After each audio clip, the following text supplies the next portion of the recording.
మీరు కూల్చేటోళ్ళు, మేము నిర్మించేటోళ్ళం. అది గుర్తుంచుకోండి. మీరు కూల్చేటోళ్ళు, మేము నిర్మించేటోళ్ళం. కాబట్టి కేసీఆర్ చెప్తున్నా మళ్ళా అసలు మీ అయ్యగా భద్రాద్రి రామాలయానికి తలంరావుడు తీసుకోపోలేని స్థితిలో ఉన్నాడు. అసలు దానికి సమాధానం చెప్పు. వేములవాడ దేవస్థానానికి పైసలు ఇస్తున్నాడు, 100-500 కోట్లు ఇస్తున్నాడు, ఏడవేండు. కొండగట్టును అభివృద్ధి చేస్తానని పైసలు ఇస్తున్నాడు, ఏడవేండు. ధర్మవరికి పైసలు ఇస్తున్నాడు, ఏడవేండు. మీరు ఇచ్చేది కాక వేములవాడ దేవస్థానానికి సంబంధించి 5 కోట్ల రూపాయలను ఇవాళ వేరే ప్రాంతం తరలించే ప్రయత్నం చేస్తాం. మేము అడ్డుకుంటూ ఆగింది. అది మీకు హిందూ ధర్మం గురించి కానీ హిందూ దేవాలయాల గురించి కానీ మాట్లాడే అర్హత కాంగ్రెస్ పార్టీలకు బీఆర్ఎస్ పార్టీలకు లేదు. మీ స్వార్థ రాజకీయాల కోసం మీరు యాగాలు చేసేవాళ్ళు, పూజలు చేసేవాళ్ళు. దీన్ని తెలంగాణ సమాజం గుర్తించింది, అందరు గుర్తించారు.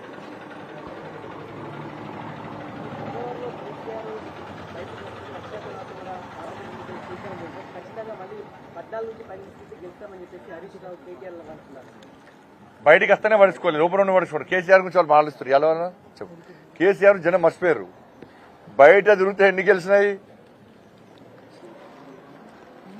కేసీఆర్ బయట లోపల కేసీఆర్ గురించి పట్టించుకునే వ్యక్తులు లేరు. ఇవాళ బీఆర్ఎస్ పార్టీ తెలంగాణ గురించి మాట్లాడే అర్హత కోల్పోయింది.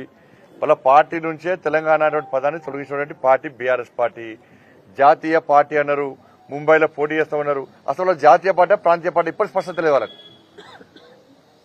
ఇది విక్తం, అది విక్తం, ఇది ఓడుస్తాం, అది ఓడుస్తాం అన్నారు.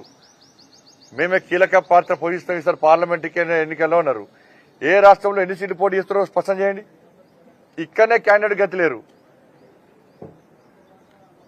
మీ బీఆర్ఎస్ పార్టీలే ఇవాళ మీ పార్టీ సింబల్ మీద పోటీ చేయడానికి సిద్ధంగా లేరు పార్లమెంట్ ఎన్నికల్లో.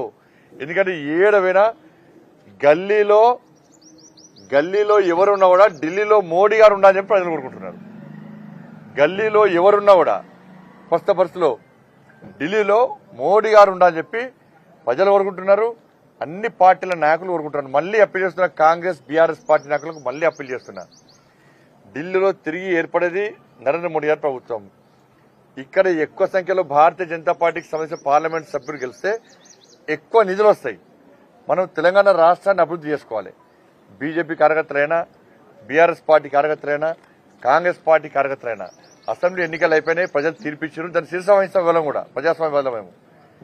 కాబట్టి ఇప్పుడు పార్లమెంట్ ఎన్నికల్లో బీజేపీ పార్లమెంట్ సభ్యులు గెలిస్తే ఎక్కువ నిధులు వస్తాయి. ఇదే అక్కడ తిరిగి ఏర్పడేది మోడీ గారి ప్రభుత్వం క్లారిటీ ఉంది. అలా ఒకటి పగలు పట్టింపులు ఇవన్నీ పోకుండా అన్ని పార్టీల కార్యకర్తలు ప్రజలకు ఆలోచిస్తున్నటువంటి ఆలోచనకు అనుగుణంగా మీరు జెండాలు పక్క పెట్టండి.